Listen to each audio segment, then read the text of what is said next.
now on. Anyway, Okay. thank you for joining, both of you. Accept my humble obeisances. I'm just going to start by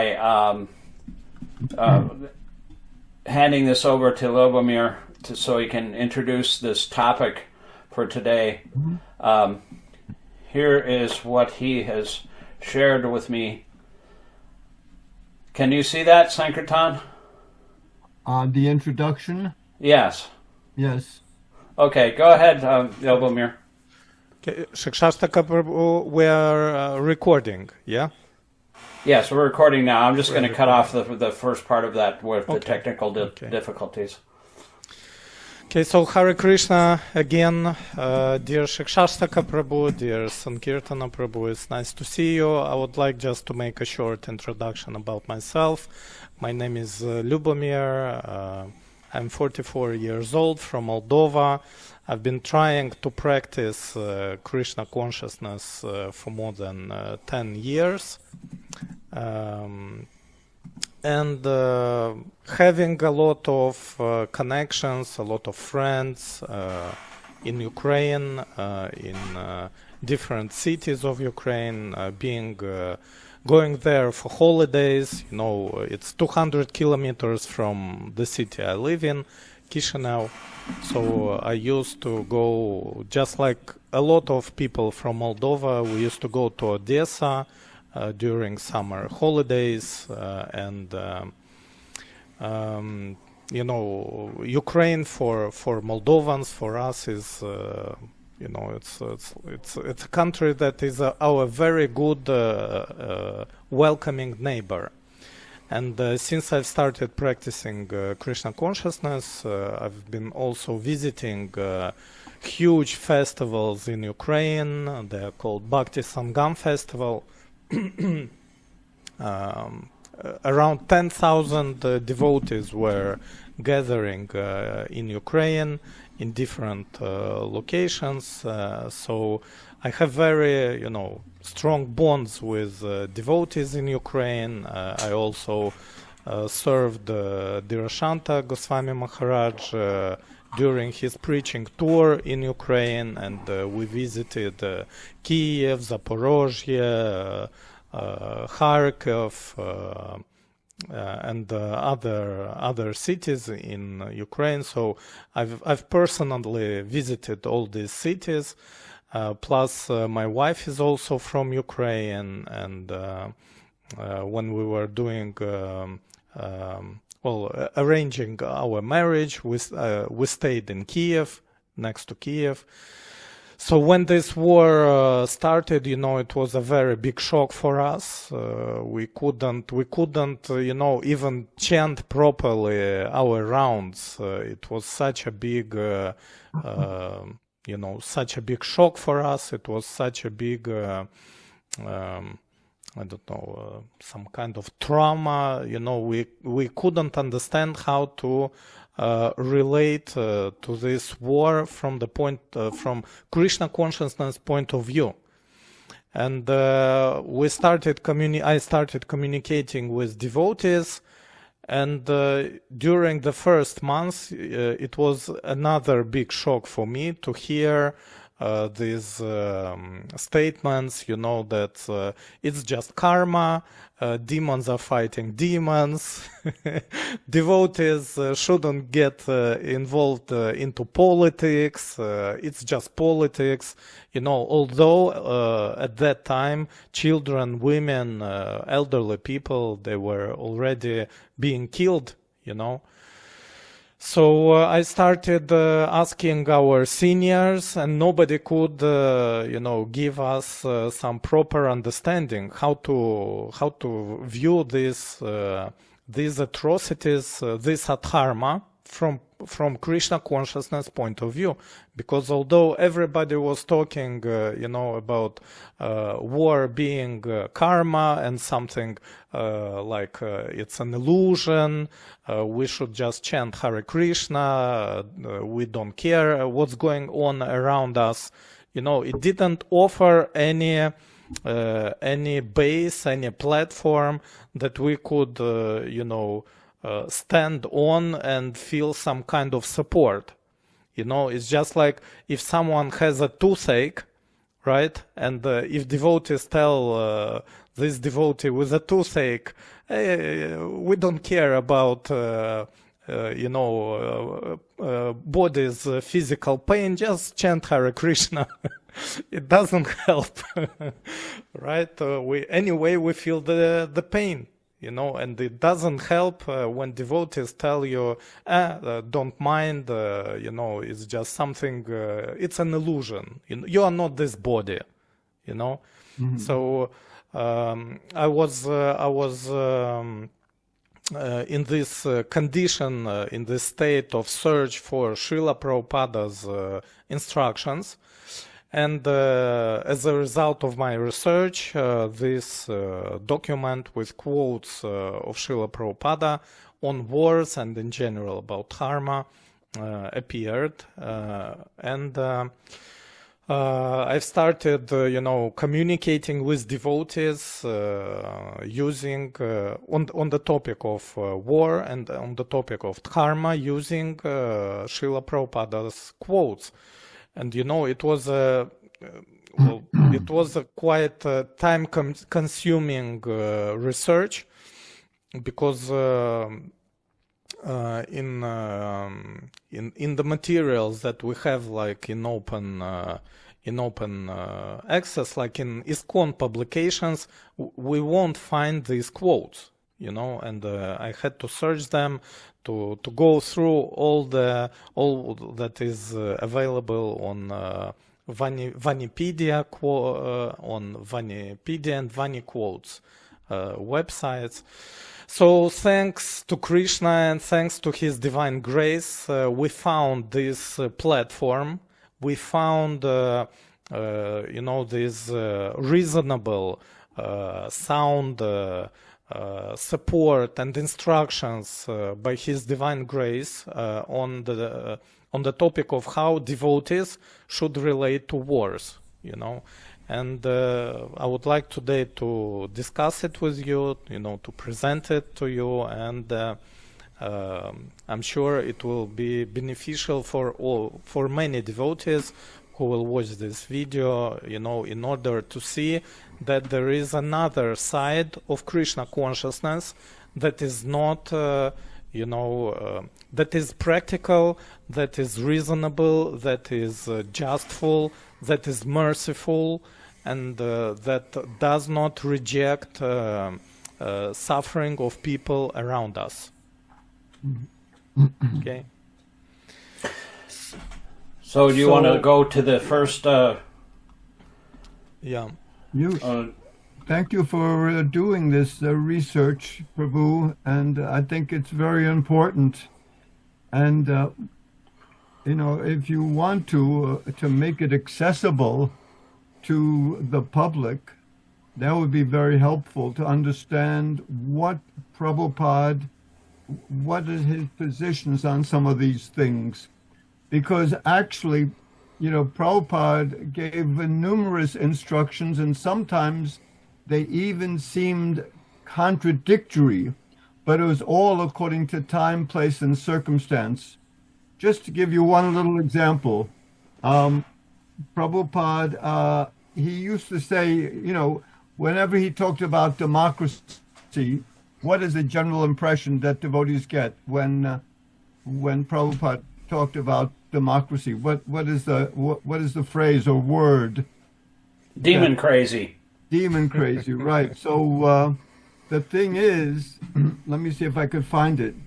This is in a letter of Prabhupada's in 1974, and he's actually praising the United States. And he says, in your country there is a very good system of democracy.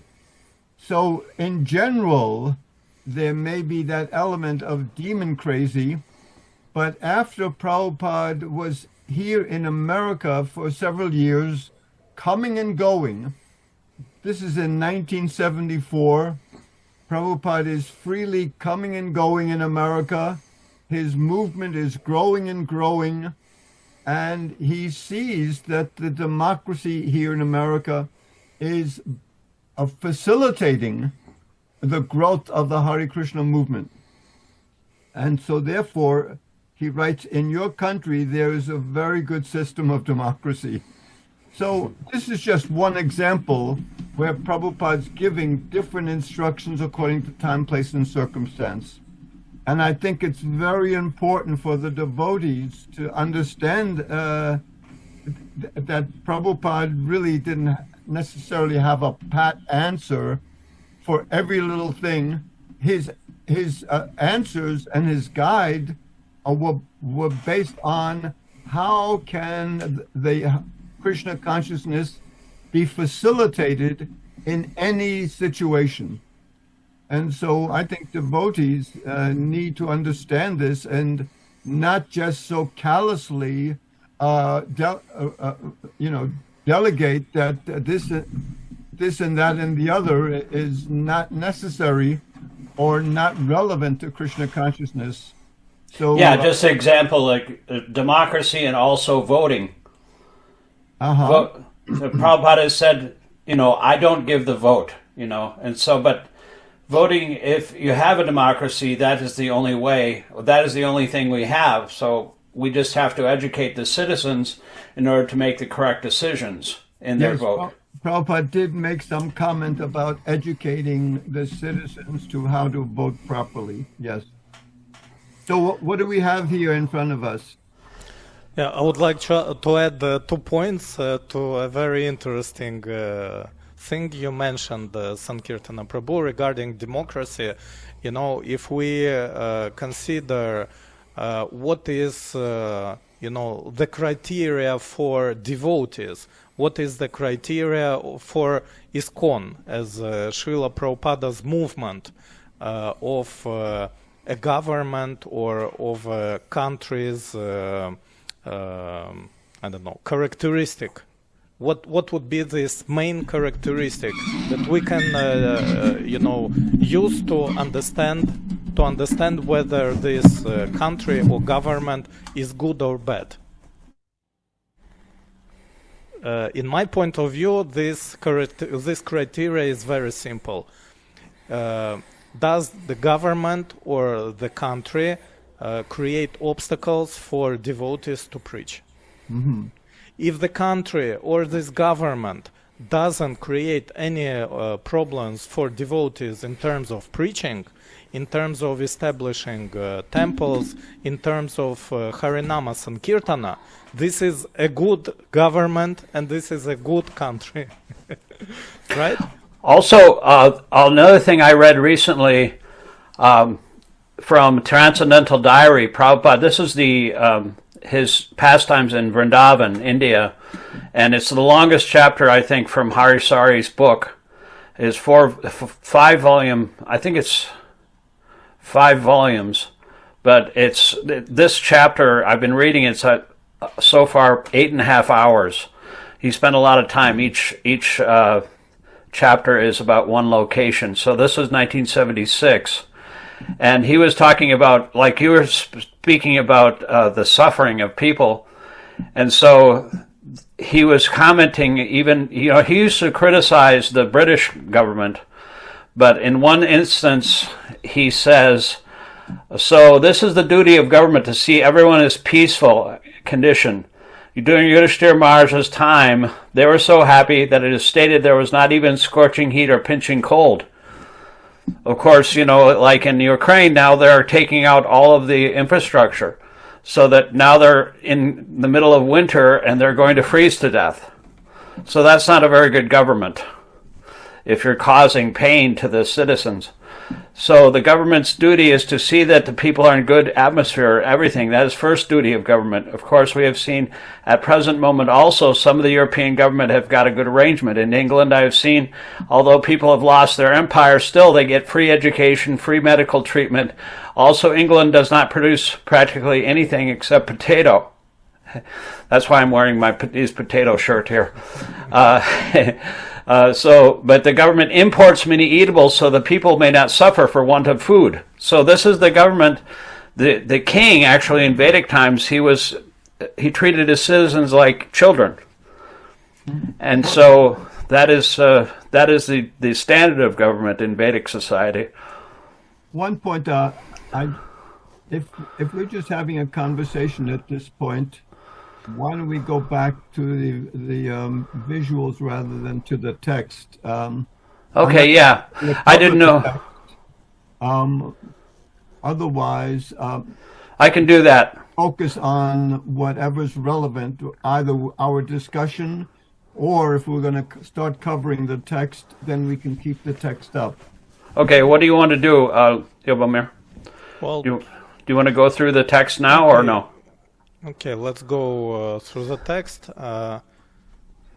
Okay, Shikshashtaka Prabhu, maybe I will. Do you want to share your screen? Yeah, I will share my screen. Okay, so I should stop my screen here. Okay. Okay, so do you see? Just a second. Okay. Okay, so getting back to the document. I've compiled quotes by Srila Prabhupada on the concept of Dharma Yudha. What is righteous war? Killing of women, children, and elderly civilians is prohibited by Vedas, and etc. So there are many points here covered in this document, but just general chapters, its introduction, how to relate to the war in Ukraine from the level of Varnashram Dharma. I would say Varnashram Dharma in Krishna consciousness. You know, it's not just simple Varnashram Dharma, but it's Varnashram Dharma in Krishna consciousness. On the position of neutrality, because this is the official position of Western ISKCON, of GBC, they refused to make any public statements on the war in Ukraine. They refused to condemn killing of devotees in Ukraine. More than 50 devotees in Ukraine were killed due to this war. So this position of neutrality, and what's wrong with this position, there is a whole chapter covering this topic. And the levels of reality, perception, or what floor do I live on. The reason why I decided to make this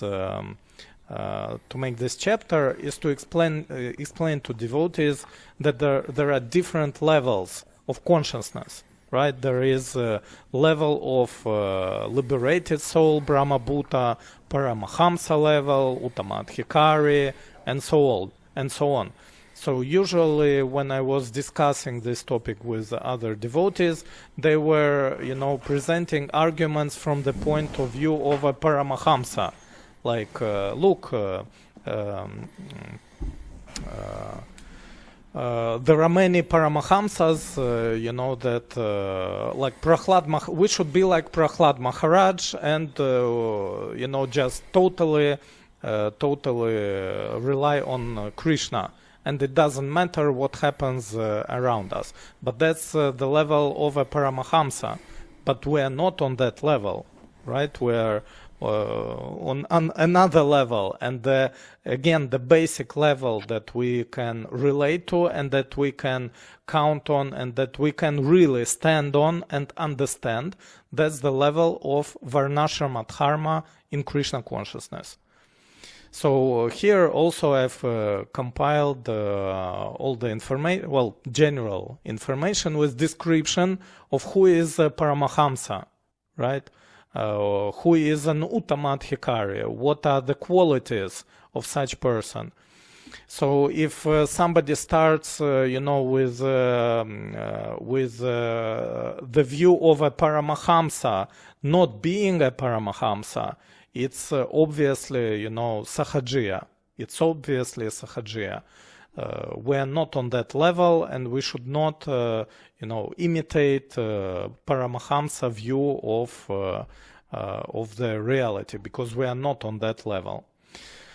So, as a foreword to the document, I've inserted this phrase. Maybe you are familiar with that.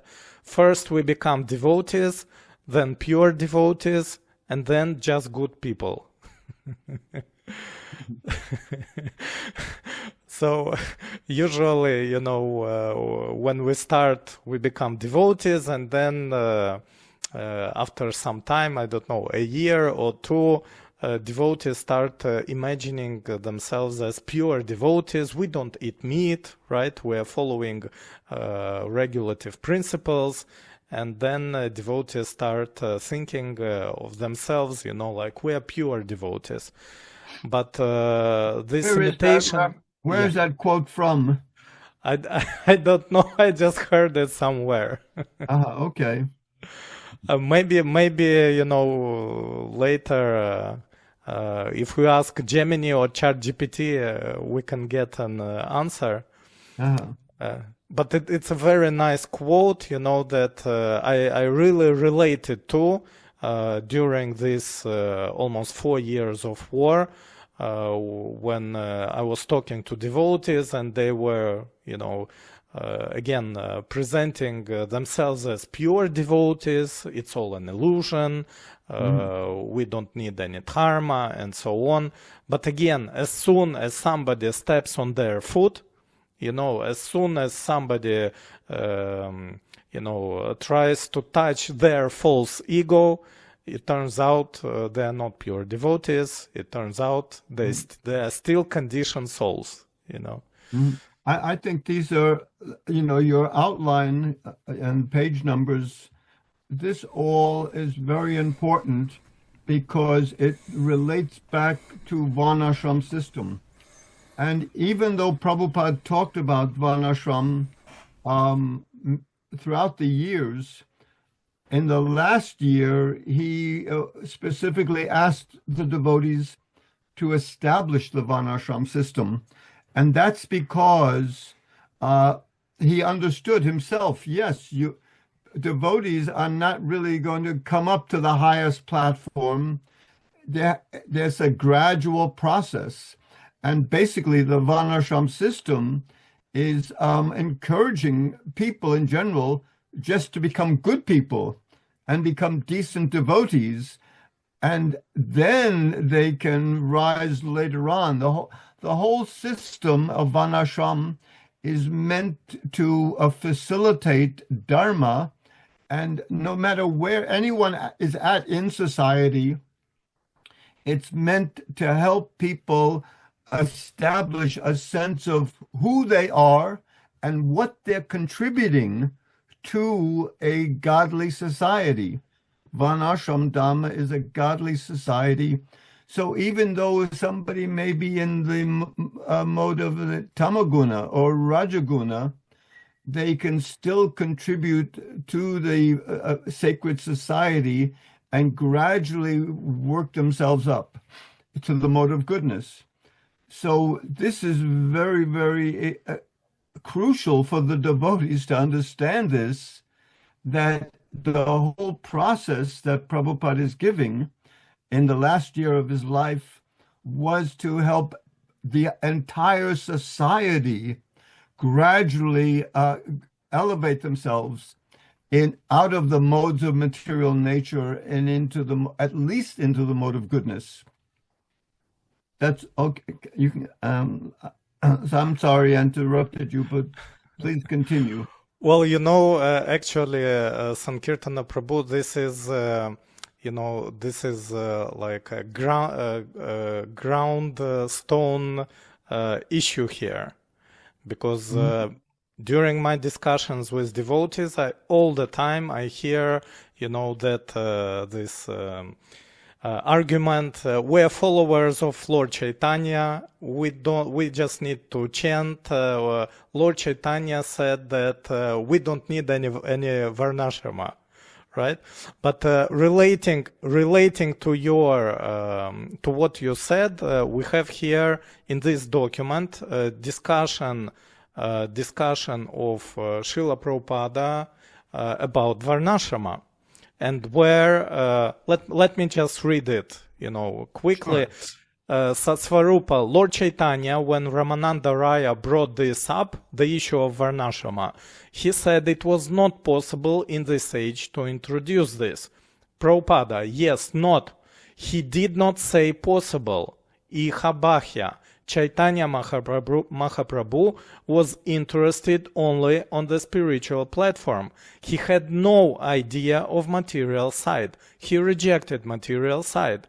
Satsvarupa, but don't we do that also? No. No.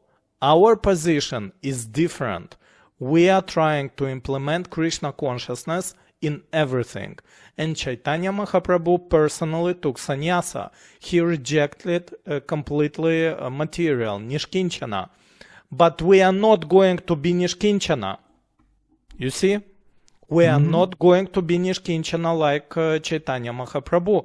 We are trying to cement the troubled position, I guess, of the society that is also in the prescription of Bhagavad Gita. We are not rejecting the whole society. We are not rejecting. Chaitanya Mahaprabhu rejected everything. So I used some of that quote in an article. I've written over the last several years. I've written numerous articles stressing that the devotees need to present Krishna consciousness in a way that is relevant to the general population. And this is exactly what Prabhupada is saying here, that we're not following in the mood of Chaitanya. We want to help everyone in society. And that's why we want to establish the Varnashram system or some element of the Varnashram system. Yeah. It may be an internal mood, it may be an internal mood, but externally, of course, we are not following Lord Chaitanya in this aspect. Right. Okay, so there is a link to that discussion. And getting back to in introduction, I'm not going to read it all. I just as an introduction, I just wanted to explain to devotees that instead of listening to Russian state TV channels and so-called analysts, and on YouTube it became a very big trend. There are lots of geopolitical analysts and geopolitical experts, and instead of listening to them, devotees should get back to Srila Prabhupada and listen, and research what Srila Prabhupada was saying on these topics, on the topics of politics, for example.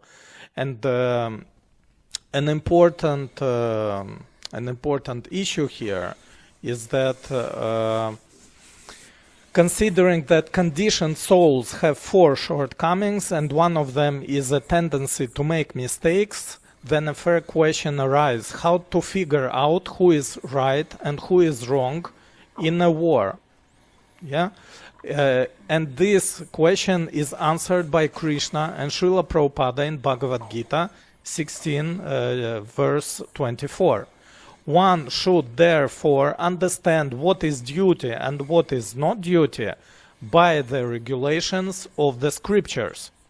Shastra, purport of Srila Prabhupada, Shastra is without the 4 principal defects that are visible in the conditioned soul: imperfect senses, propensity for cheating, certainty of committing mistakes, and certainty of being illusioned. These 4 principal defects in conditioned life disqualify one from putting forth rules and regulations. Therefore, the rules and regulations as described in the Shastra, being above these defects, are accepted without alterations by all great saints, acharyas, and great souls. And another quote from the lecture on Bhagavad Gita, Srila Prabhupada: so if we want to get real knowledge, we should go to Bhagavad Gita. This is our sermon. We are spreading this message. Krishna consciousness movement that get knowledge from Krishna. That's all. Do not take knowledge from rascals and fools. Otherwise, you will be misled. So again, I suggested, to all the devotees, instead of listening to experts, why don't we get back to Bhagavad Gita and Srila Prabhupada's instructions in order to understand how to relate to Russia's war in Ukraine? Yeah, I just wanted to add something. I had personal experience of this yesterday. I took a Ukrainian devotee, a little bit older lady. She was probably around 60 years old. From the airport, she had visited in Vrindavan. And on the way back, we were talking about Ukraine. She took initiation from Harikesh. And I had read some pastimes of Prabhupada in Vrindavan about him. And we were speaking about Ukraine. And she brought up the topic of, I don't know how it arose, but a lot of these older Ukrainian devotees, she came to the United States in about 1998, I believe, but she is completely unaware of what's going on because she listens to the state TV, all these rascals and fools, because they're being completely brainwashed about the cause. I said, well, what do you think caused it? And she said, actually, the West is the one who forced Ukraine or forced Russia to invade Ukraine. The West is the fault. That's a Russian talking point. Yeah. And of course, it was just totally not true. And I said, I've seen drone footage of Mariupol and other areas in Ukraine that are completely devastated. And they kidnapped 50,000 Ukrainian children and brought them to Russia. And he said, she said that this is all just Western propaganda. It's not true. And so, we didn't agree on anything, but, I didn't want to get into an argument. We were arguing for a little bit, but then I try to avoid arguments at all costs, especially political arguments. So I just tried to make nice with her. She gave me a big tip, a $50 tip on top of the fare usually. And so it ended up nicely, but a lot of these people have been brainwashed by state TV, and I'm afraid that that's happening here in America as well at the present moment, because actually CBS has been taken over by Skydance, which bought their parent company, and they have a monitor now in their news section that anything that's against the talking points of the administration, they'll be censored. And so they're only it's more like state TV now, and at least on CBS. So we've been watching morning news on CBS for the last 14 years. But Gail King, she's a journalist, and I told my wife at the very beginning that she would probably be fired, and she is going to get fired. So that is what's happening in America right now. There is no independent journalism that can hold truth to power, so to speak. So it's a very dire situation, and all they do is talk lies. And so people believe whoever their leader is, just like in the Bhagavad Gita it says, a great man, as a great man does, common men follow. So they're believing Putin and these demons who are actually committing genocide. And she said, oh no, he's not committing genocide. He's doing what's best for Russia.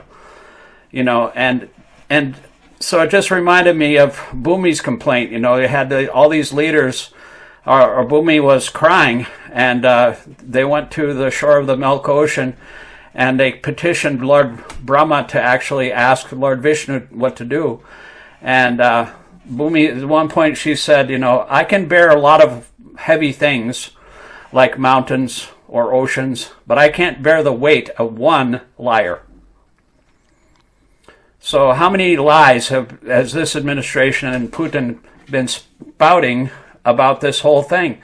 And now Ukrainians are not even admitted into the talks, the so-called peace talks. It's a big sham. And they're not even involved. So that's not very good government either, you know. The people that are being attacked are the ones that are being blamed for everything. The thing is, basically, devotees, their position is to inject the Dharma. This is what I've been trying to do with my numerous articles over the last few years, is to inject the Dharma. What are the principles of the Dharma? How do they relate to these particular situations? So the devotees, no matter who started the war, it's adharma, it's evil to drop bombs on women and children and non-combatants. So we don't need to know who started the war or why the war was started. All we need to know is the principles of Dharma, and immediately one can make some actual assessment of the situation. Well, don't the leaders have to also administer justice?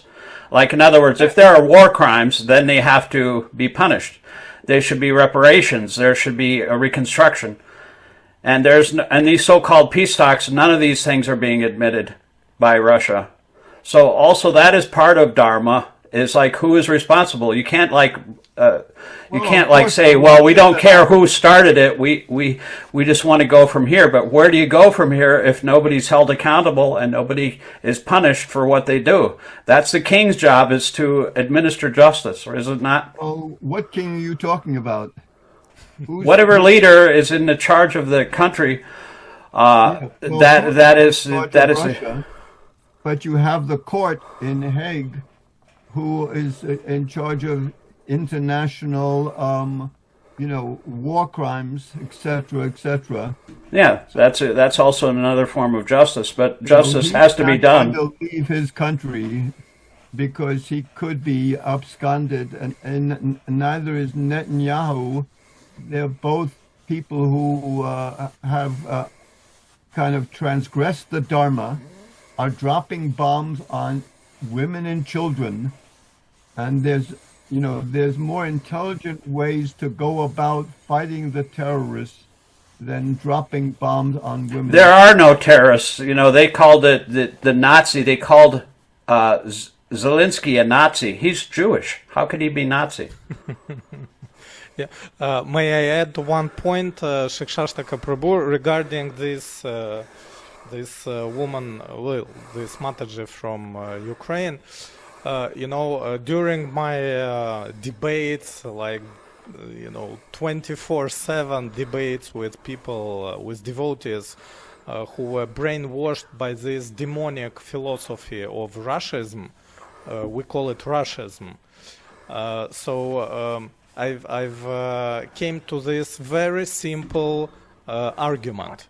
What is the highest value for a devotee? In terms, for example, in terms of society, right? What is the highest value? The highest value is preaching Krishna consciousness, correct? This is the highest value. Now, can you preach Krishna consciousness to dead people? No, you cannot.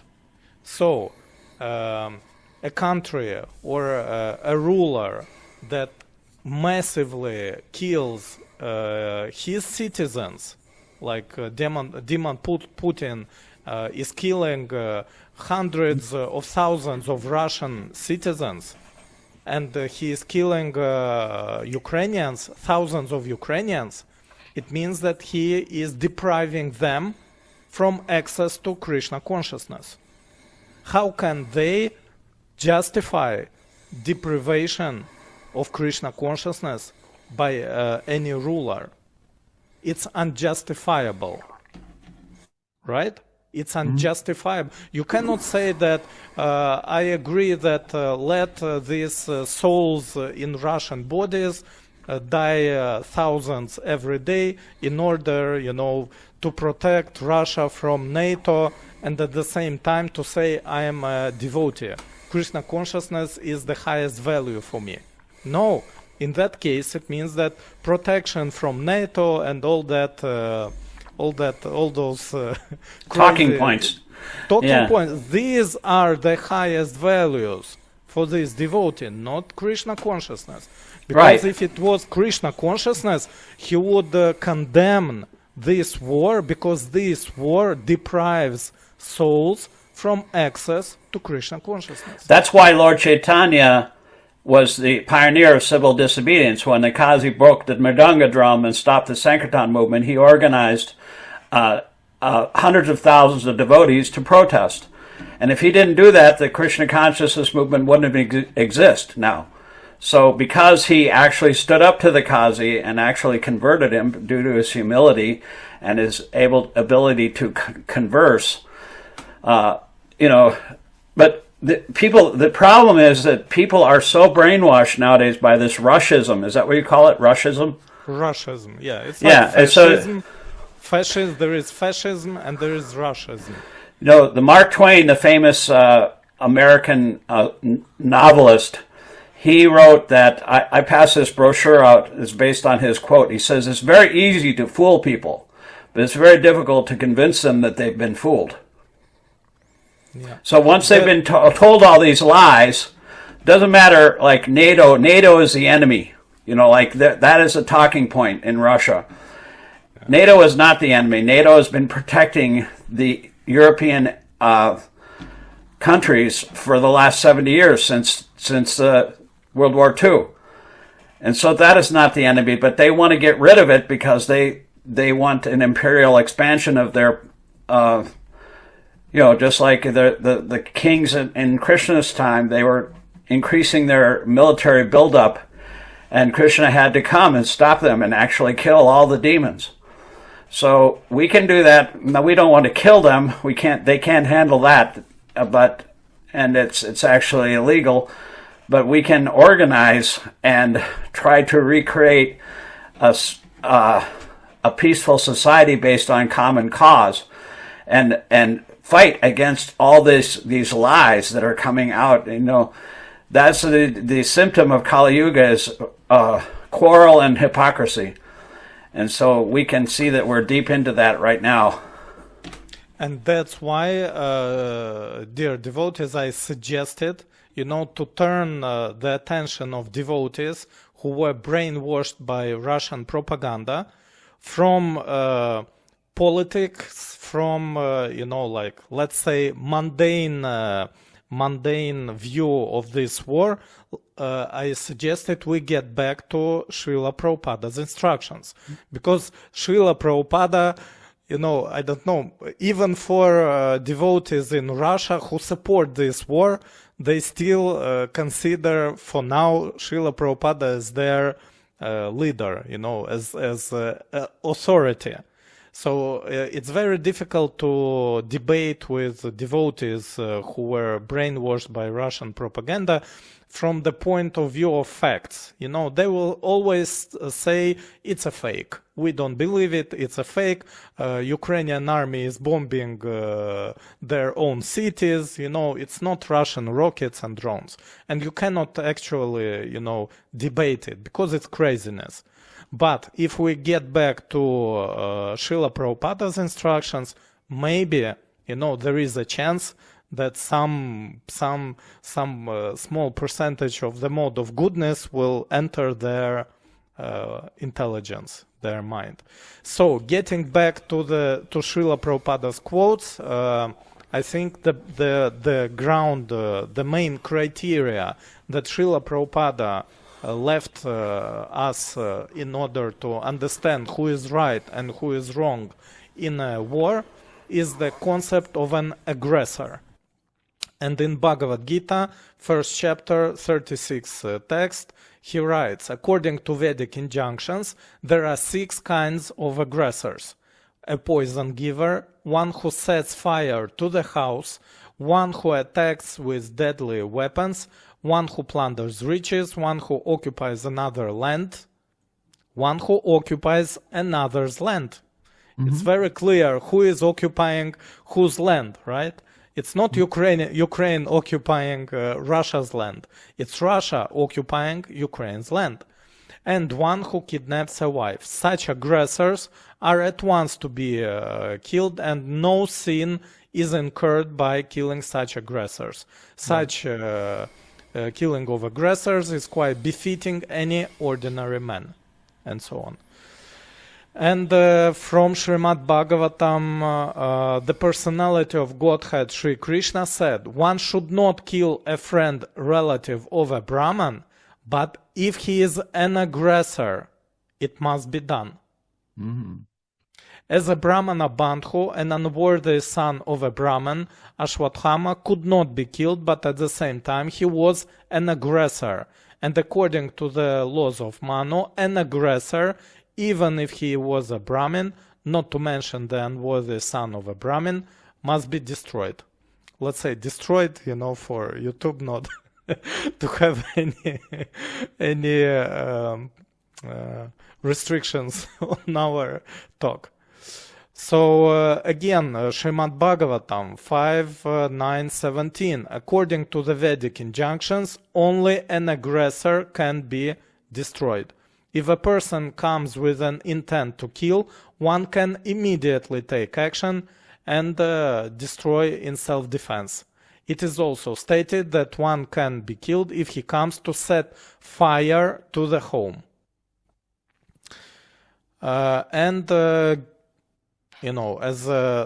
This is the basis. Who is the aggressor? And Srila Prabhupada in Bhagavad Gita, in Srimad Bhagavatam, he gives us the criteria. How to determine who is the aggressor. And it's very easy, to understand. Then here Srila Prabhupada explains this concept of an aggressor. What is religious fight? Religious fight means you have got right to destroy your aggressor. If somebody takes your property, if somebody sets fire in your house, if somebody kidnaps your wife or somebody is trying to kill you, they are called aggressor. So aggressor should be destroyed immediately. It is not that somebody has become an aggressor, and if I say now I have become a Vaishnava, I will not be violent. I shall tolerate. That's also, a very popular narrative among the new devotees who are on the neutral position. Yeah. Also, they say Krishna will take care of it. We don't have to do anything. Yeah. Well, one another thing. What's interesting about these talking points about one who steals your riches. Do you think that Putin is, it's like lust is very unsatisfying. It burns like fire and it's not extinguished. It's everly increasing, right? So do you think he'll stop at Ukraine? If he's given permission to, go on, he'll go to other countries in Europe. And so now our administration is feeling so emboldened by their, they've renamed their Department of Defense the Department of War. And they're attacking, they're committing unadjudicated killings in the Atlantic near the coast of Venezuela. And they've put a whole fleet of the biggest warships off the coast of Venezuela. And one of the Republican representatives pretty much said the quiet part out loud. What they want is to steal the oil from Venezuela. So that is another talking point. If you take another person's property, which is the oil reserves of Venezuela, they have the biggest oil reserve, I think, close to Saudi Arabia. So that's what they want, trillions of dollars worth of oil. And so that is also another aggressor. And so all these people, these so-called leaders, they just want to increase their wealth and the military power, and it's creating a huge disturbance on the earth. And so they have to be stopped somehow or other. I have a couple of quotes, if you don't mind. One quote, Prabhupada says, this is in the Srimad Bhagavatam, 2nd canto, the devotees are interested only in seeing the people in general are not misguided by political propaganda, and that the valuable life of a human being is not spoiled in following a type of civilization which is ultimately doomed. If the politicians, therefore, would be guided by the good counsel of devotees, then certainly there would be a great change in the world situation. Can you give me a reference to that quote? Srimad Bhagavatam 2:4-18. 2:418. Thank you. So, That's a wonderful quote. Yeah, it's so important, and that's why your collection of quotes, Prabhu, is very valuable to present as a document that devotees can study.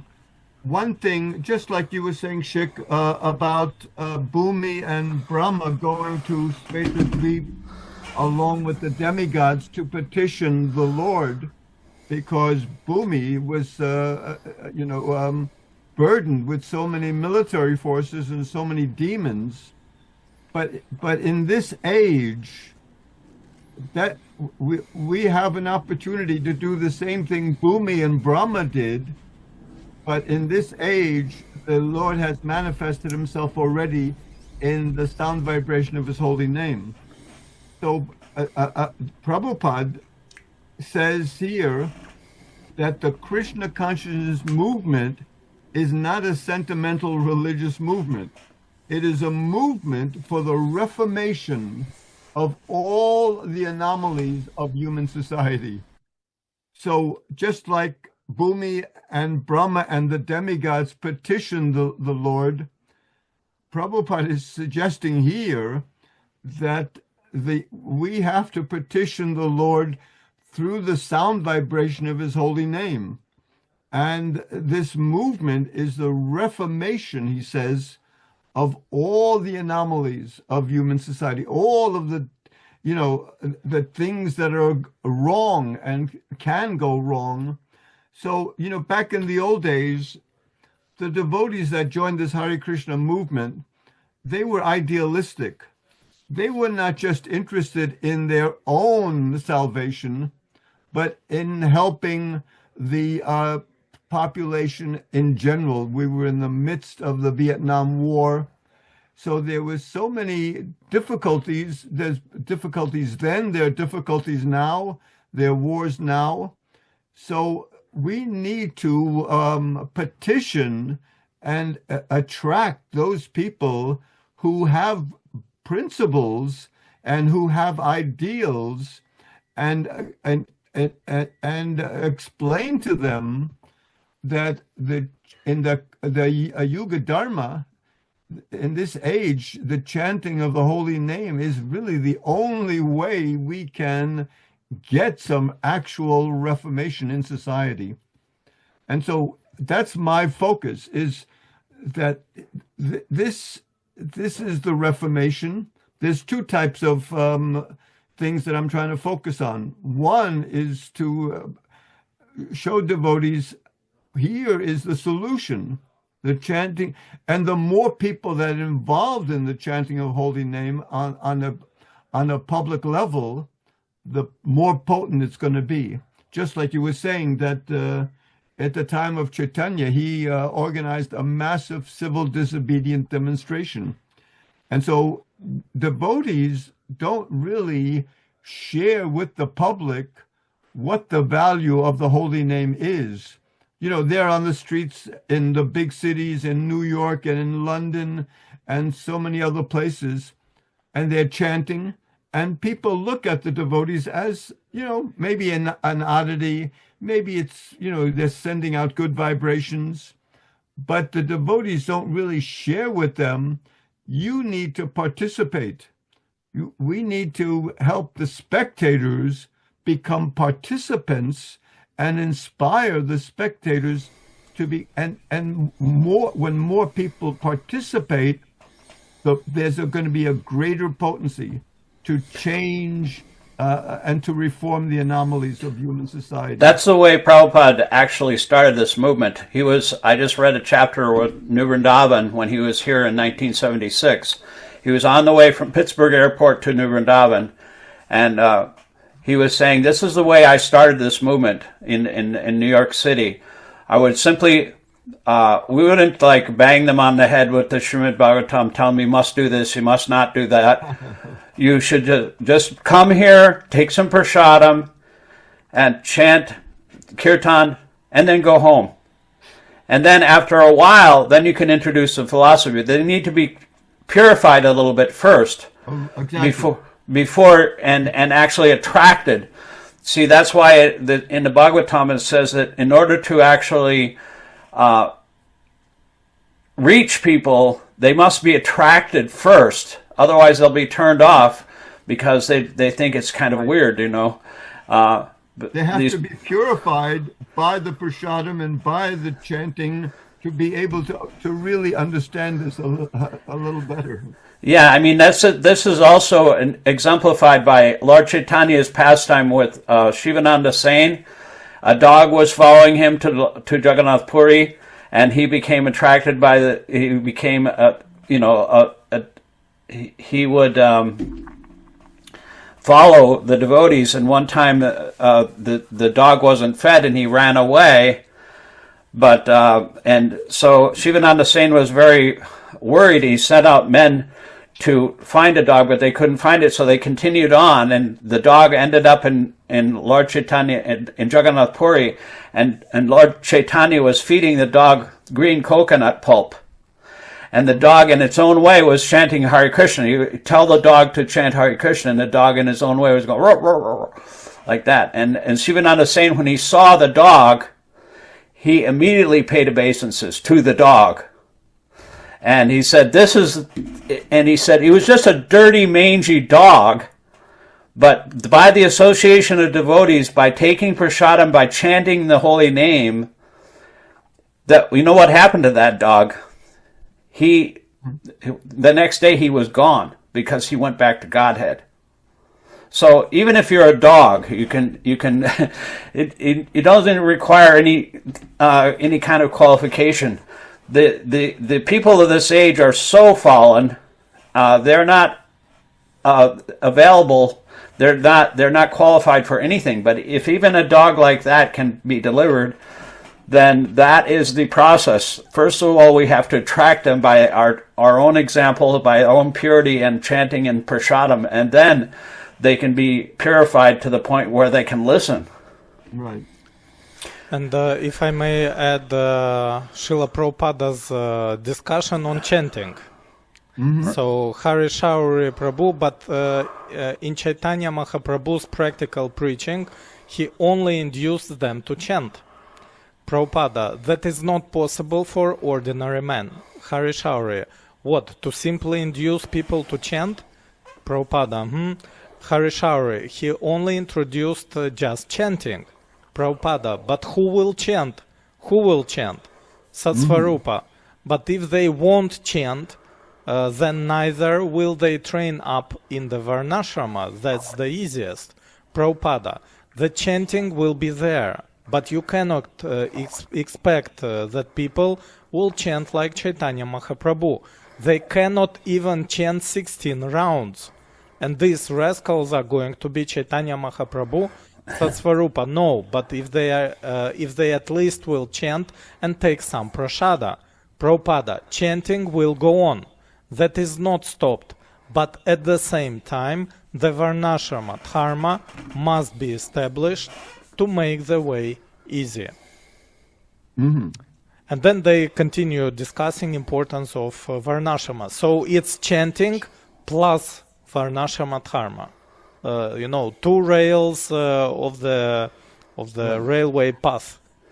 Because if it's just chanting, okay, some people will be attracted, but if we are talking about politicians, if we are talking about kshatriyas, for example, yes, they don't walk out on the streets, and they need to be explained the philosophy.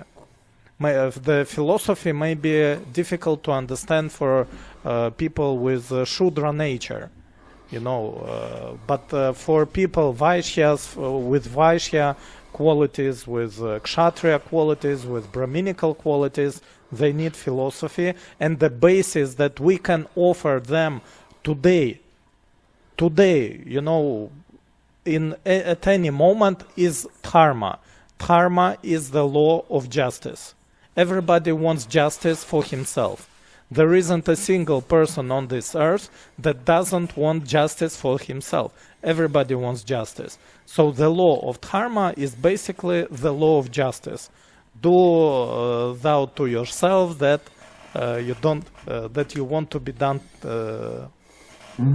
that you don't want to be done to others, right? Another Yeah. another example of what Prabhupada said about chanting was in a morning walk in 1973. They were on the Pacific Ocean, and he was saying, so many wrong things are happening in the form of nationalism, and people are being cheated, and to just try to understand how important is this Krishna consciousness movement. He said these things have to be stopped. All this cheating and bluffing that these rascals are doing in the form of nationalism and scientism and all these things. And a devotee said, "Yes, Prabhupada, by your grace it'll be stopped." And Prabhupada immediately said, Krishna, he told Arjuna didn't say to Krishna, okay, by your grace I'll win the war. I don't have to do anything. By your grace it will be finished. He said, no, you have to fight. He induced him to fight, and he said, these things will not be done unless the devotees fight. And he compared this whole civilization to like an owl civilization. He said the owl doesn't see the sun. And you can argue with the owl. You can say, my dear owl, please open your eyes to see the sun. He says, no, there is no sun. I do not see. So we have to fight with these owls. It's an owl civilization. So that is the duty of a devotee, not just to actually just chant. He said, I'll just take your little bhajan kutir and chant in a secluded place and near Radhakund and just chant like that. No, you have to fight. And that's the duty of devotees. That means that we have to make Krishna consciousness relevant. And so a lot of devotees, like Lubomir was explaining, they just want to stay on the so-called spiritual platform. But here's what Prabhupada says in a conversation in 1973. Any of these departmental knowledge, namely politics, economics, art, science, philosophy, religion, everything should be aimed to achieve this end, God realization. So that means that the devotees, they don't remain outside, but they have to inject Krishna consciousness in every arena in society. So we can't remain aloof like Chaitanya did. Yeah, also Lord Chaitanya's followers, they were only interested in spiritual life, but they were also expert. Just like Raghunath Das, I think, he was totally on the spiritual platform, but when he had to negotiate, he was very expert in his dealings as well with his family members, and he had to negotiate and be diplomatic in order to facilitate Krishna consciousness. So it's not just that you can be totally on the spiritual platform all the time and just chant. We also have to actually understand how to accomplish things. And I was inspired by this one theologian who wrote recently. You were talking about the suffering of humanity, and there are so many people suffering, and even in America nowadays, and it's going to get worse.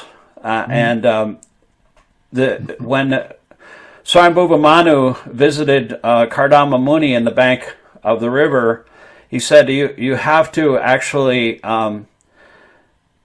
take care. If you don't take care of if you don't notice what's going on in the world, then the people who are out only after money, they will take over, and the country will be destroyed."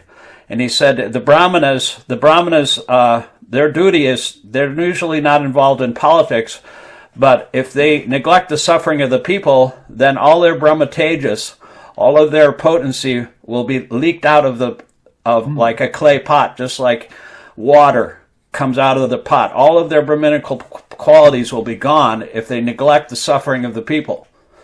So that also has to be taken into consideration. And this theologian was saying, we have to join together with other movements, like in Florida. This one theologian, I read his book, is called The False White Gospel, and he wrote an article about this biker who went down to Alligator Alcatraz to witness for the people that were in that concentration camp. And he said, this biker, he looked like a regular biker, he was wearing the biker gear, but he was actually the archbishop of a Catholic church down in Florida. And he said, I just feel comfortable that way. And so all these different faith leaders are coming together, and he said, that's what we should do. Like my spiritual master was instrumental in connecting and making it relevant to other faith leaders, and especially in the nowadays with all this immigration, people are being deported by the thousands, and they're being sent to foreign countries without due process, and churches are suing the government for invading their sacred spaces. They plan on actually invading the churches during Thanksgiving and at Christmas when people are there, because they think that's going to be safe. But nobody's safe anymore. They're going to be invading these people, and they're afraid to even go to the store. And so this is how people are suffering. They can't even go to church anymore. And so that's like a sacred space. And so all these different organizations, different interfaith organizations, Jewish organizations, Catholic, Protestant, they're suing en masse. But I've never seen anything from the ISKCON devotees of how we're, actually trying to reach out and do that ourselves. I went down to, inspired by that article, I went down to a local food bank and gave some 2 big baskets full of unperishable food. And I was talking to Sister Mary, who's the manager of the food bank, because people are suffering for want of food. Some people didn't even have their SNAP benefits, and especially this time of year. So you give them some food. And so I gave her a Christ and Krishna book that was written by my spiritual master. He was the son of a Baptist minister, and Prabhupada told him to write a book about how Sankirtan is also preached about in the Bible. And so he wrote a book on that. It's called Christ and Krishna. So this is how we can actually develop a common cause with all these different faiths, and reach out and have interfaith dialogue and share the common cause of relieving the suffering of the people. And because that's what I really appreciate about these Catholic organizations. The one verse in the Bible, which is my favorite, is the Matthew, I think 40 something, the least among my brothers. If you do them unto the least of these, you do it unto me. If I was hungry, you didn't feed me, then you're treating me the same way. And so that was the example that Christ gave, and we devotees, we have to also do that, because that is a very good teaching point. The thing is that Prabhupada, way back in 1960, before he came to America, he wrote a little book called The Light of the Bhagavat. And in that book already, he's explaining how the devotees need to get together and make alliances with other religious traditions to be more effective. And so that's one of the things that we need to do, is make those alliances. Yeah, definitely. We can't, the devotees think that they can stand alone against the onslaught of these difficulties that are emerging, but we need strong alliances with not only within the Vaishnava community, that has to happen also, but even extend those bonds and alliances to other spiritual traditions as well. not even in just spiritual traditions. Like you were saying, like a lot of devotees, even Christians, and they think they're pure devotees, but then they actually just end up becoming like good people, you know, because they understand a little bit of humility, you know. And so that is also a quality that we have to develop, that even an atheist, I found that are actually more caring sometimes than even than Christians and religious people pretend to be, you know. And nobody has a monopoly on everything, you know. So we have to reach out to everybody, you know. Lord Chaitanya's movement is all encompassing. Because even though people may not have a religious tradition, devotees have to recognize when people are honoring the principles of Dharma.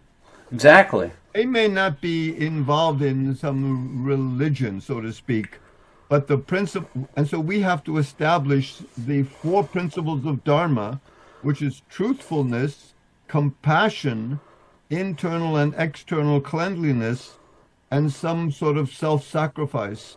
So all good people are attracted to those universal principles. They're universal. So those people who are attracted by these 4 principles are the prime candidates, whether they're religious or not. Right. The prime candidates of people becoming Krishna consciousness. Yeah, no, I think sometimes that devotees they make perfection the enemy of the good. I was asking a big guru in ISKCON. He said, "Well, what about this whole thing about, you know, like, you know, this is during the election, and like, you know, he was saying that unless the devotees should be discouraged from voting from anybody unless they're totally aligned with Srila Prabhupada's teachings." I mean, where are you going to find a person like that who's actually running for office? I mean, you have to actually discriminate. You know, like say if you wanted to have a babysitter, for example, you don't pick Jeffrey Epstein as your babysitter. You know, or you know, you don't want a child molester as your babysitter. You want somebody who has a reputation of, like you said, what are the 4 qualities? Truthfulness, cleanliness, mercy, and self-sacrifice, right? Yes. And the sinful activities destroy those 4 pillars. You know, meat eating, intoxication, gambling, and what's the other one? Illicit sex. Sex, yeah. So those things are the 4 pillars of Dharma, and that's why we try to avoid. You know, but all of these politicians nowadays, they're just going to the brothels, and they're engaging in all kinds of activities, and they're, you know, afraid of being exposed, and they all have dirt on each other, and that's why our leader here in America is, you know, the word compromat. It means they're compromised. They have something on that person, you know. So Jeffrey Epstein in his files, he said, I know I know how to control Trump, you know, because, you know, I could give him some information about him. And so I think that's why that he's doing whatever Putin wants, and handing it to him on a silver platter, and even though he's like a war criminal, he invited him to an Air Force base in Alaska, rolled out the red carpet, having soldiers rolling out the red carpet for him, treating him like a king, and you know, and all the people are also like, you know, treating these leaders as if they're some kind of good person just because they're rich or powerful. And of course, we respect that power, but at the same time, we have to understand the difference between a good person and a bad person, and vote accordingly. We have to vote because we have to actually discriminate between what is the best use of a bad bargain. They might not be pure devotees. You'll never find a pure devotees running for office. I mean, what person in his right mind would run for office? You know. So we have to actually discriminate between and pick the best use of the bad bargain, and actually do what's good for the general society, because we want good government. We don't want the alternative is to have a total demon like Vena, and that will end up creating a horrible situation. Well, this is one example that you can give, Prabhu, about avoiding politics. Here you have a wicked king, and the Brahmins, they didn't avoid anything. They stepped in, and by sound vibration, they killed the wicked king and reestablished someone, of course, much far greater. Yeah, but what is that process? I want to learn how to do it. Can we churn? What does it mean, churning? Can you explain that process so that we can actually maybe churn somebody and replace our present leader? Well, I think basically, they understood the potency of sound vibration. You can create or you can destroy. Yeah. And so we also have access to this extraordinary transcendent sound vibration of the holy name. And so it's actually a weapon, right? I mean, Shastra and Astra it's like a similar word. So Shastra and the sound vibration of the Harinam, that is also a weapon, but we kill their demonic mentality. We don't kill them personally. Exactly. Plus we have another weapon that is the last pillar of Dharma. It's truthfulness. When we speak out truth, we destroy demonic philosophy, we destroy demonic propaganda. That's how we fight with demons, especially now with Russian demonic propaganda. We tell the truth, and that is how we fight. And if you allow me, I will just, I would like to add a couple of notes from also this conversation, because devotees quite often in the discussions on the topic of war in Ukraine, they say, we just need to chant. This is our main activity. And Harishauri Prabhu said, well, at least my own understanding was that chanting was introduced in the age of Kali because Varnashrama is not possible. Prabhupada, because it will cleanse the mind, chanting will not stop. Harishauri. So therefore the chanting was introduced to replace all of the systems of Varnashrama and like that. Prabhupada, yes, it can replace, but who is going to replace it? People are not so advanced. If you imitate Haridasa Thakur to chant, it is not possible. Satsvarupa, we tell them, go on with your job, but chant also. Prabhupada, yes. Takaha apanara kaja, Bhaktivinoda Thakura apanara kaja ki. Chaitanya Mahaprabhu recommended sthanya sthita. And if they do not remain in the sthana, means stable, their stable way of life, their stable jobs, then the Sahajiya chanting will come. Just like the Sahajiyas also have got the beads, but they have got 3,000 women. This kind of chanting will go on, just like our Madhudvisha. I found that it was Madhudvisha here. Okay. He was not fit for sannyasa, but he was given sannyasa. And 5 women he was attached, and he disclosed therefore Varnashrama Dharma is required. Simply show bottle will not do. So the Varnashrama Dharma should be introduced all over the world. Introduced starting with ISKCON community? Yes. Brahmana Kshatriyas, there must be regular education. But in our community, being as we are training up as Vaishnavas, Prabhupada, yes, then how will we be able to make divisions in our society? Prabhupada, Vaishnava is not so easy.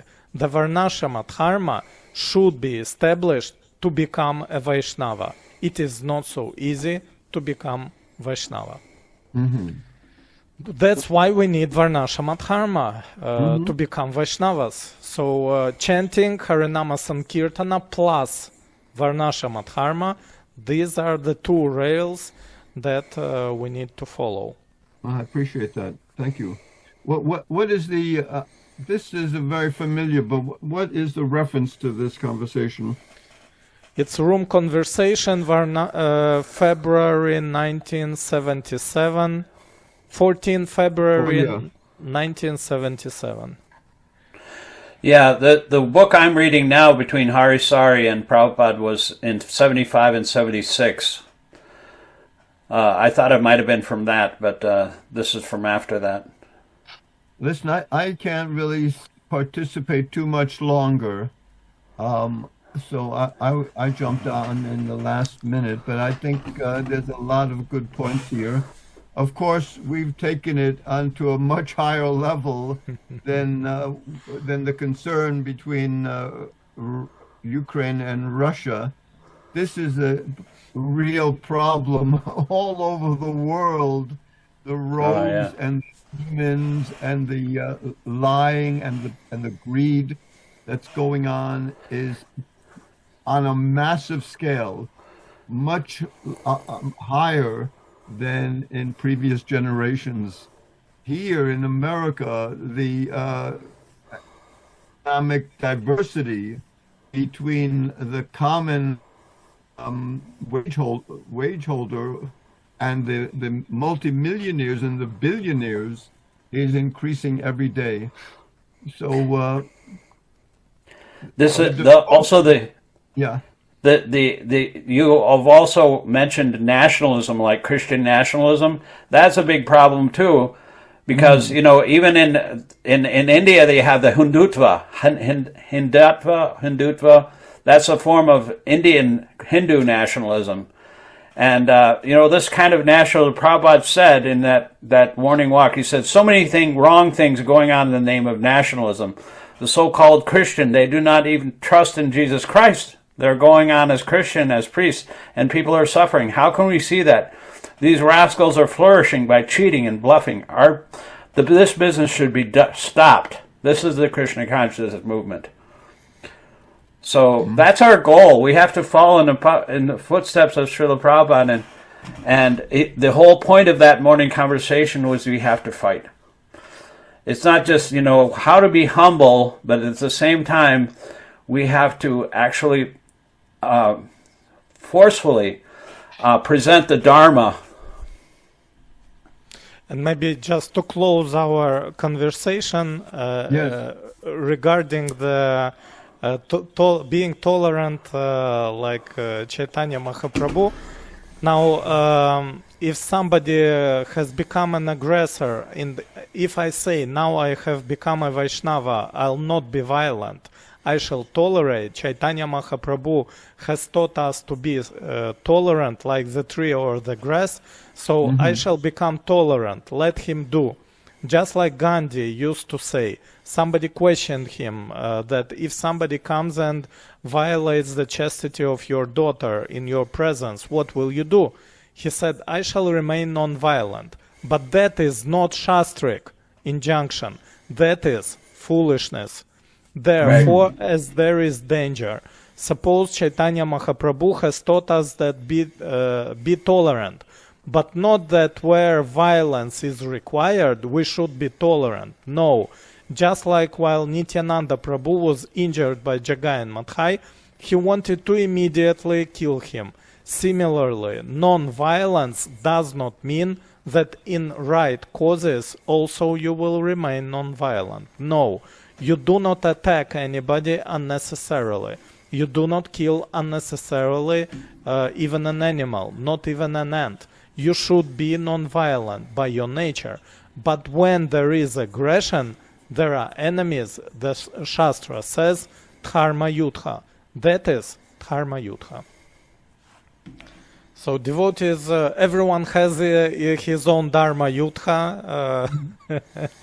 Thank you very much for your company. Maybe we can continue these meetings. Sure, I would love to. Well, Yeah, me Because too. this is just scratching the surface of what you've uncovered as far as all of your quotes are concerned, and each one of them are very valuable. And you should write a book. one thing I would suggest that you do is to begin to create bonds and alliances with those in your part of the world. You know, you need to create alliances and bonds of appreciation with other people and other religious traditions and other type of nonprofit communities. So, you know, if you can develop that in your part of the world. So, you know, in one sense, you know, this is a international problem, but on another sense, it's going to have to be solved Locally.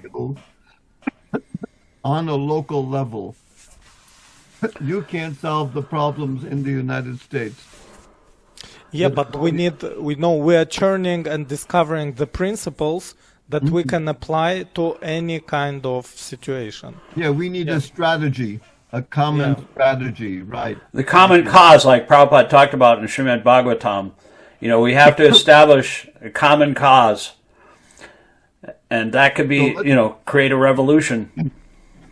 You know, because, for example, just, you know, last minute, many devotees, for example, in India, you know, they're also being brainwashed by Russian propaganda, and they justify it. Some of them even support war in Ukraine, you know, and they are in this position of neutrality. But often I ask them, especially devotees, for example, if Pakistan attacks India and Pakistan starts bombing Vrindavan or Mayapur, will you also tell the devotees all around the world be neutral? No, nobody will be neutral when it comes to Vrindavan or Mayapur. You know, everybody will condemn the aggressor state. Similarly, another example is like these 6 Democrat representatives are actually veterans from the military, and because they said that the military should obey the rules and not kill people just based on orders, and Trump said this is sedition and they should be hanged for that. Now, could you imagine if Obama said that the Republicans should be hanged or something because they refused his instruction to kill veterans? I mean, you know, it's a double standard, you know. It's okay if you're a Republican, but if you say anything about your leader in opposition to that, you'll be hanged. It's just a form of intimidation. So it's a double standard.